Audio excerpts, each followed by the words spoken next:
Di sini segalanya bermula, sebuah impian yang kini menjadi realiti.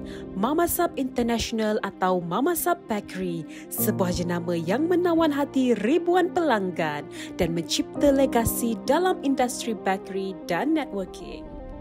Dari terletak kecil di Taman Medan, di sinilah impian mula dirintis, usaha dan dedikasi dicurahkan dan sebuah legasi mula terbina dalam menceburi dunia baru.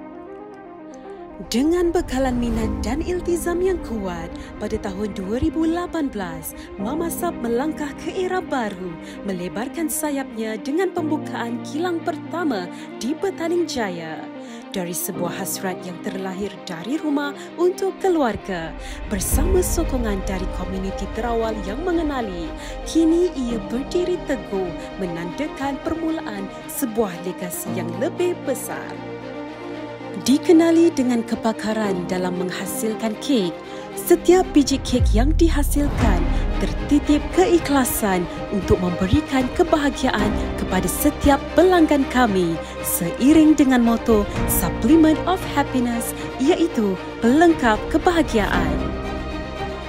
Dengan impian untuk memajukan masyarakat, Mamasab menyediakan pelbagai latihan dan sokongan yang membuka peluang kepada bukan sahaja perniagaan tetapi peluang untuk mengangkat sosioekonomi, menyatukan komuniti dan mencipta perubahan yang lebih bermakna kepada masyarakat.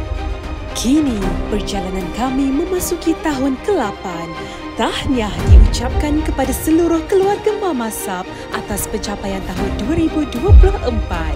Pada tahun lepas, kita berjaya merekodkan seramai 175,000 network berdaftar, jualan sebanyak 455,065 biji kek, 108,222 paket kambing, 86,789 surprise delivery dengan jualan terkumpul sepanjang 8 tahun sebanyak 501 juta ringgit.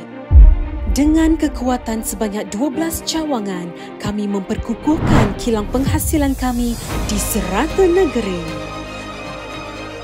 Sebanyak 159 mini hub turut didaftarkan sebagai pusat pengedar bagi memperluas kebolehcapaian pelanggan dengan produk kami.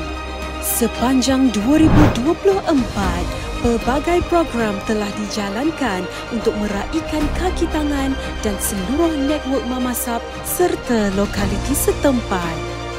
Pelbagai program telah disusun bagi memastikan kelangsungan sokongan terhadap network Mamasab dalam membina karier sebagai usahawan.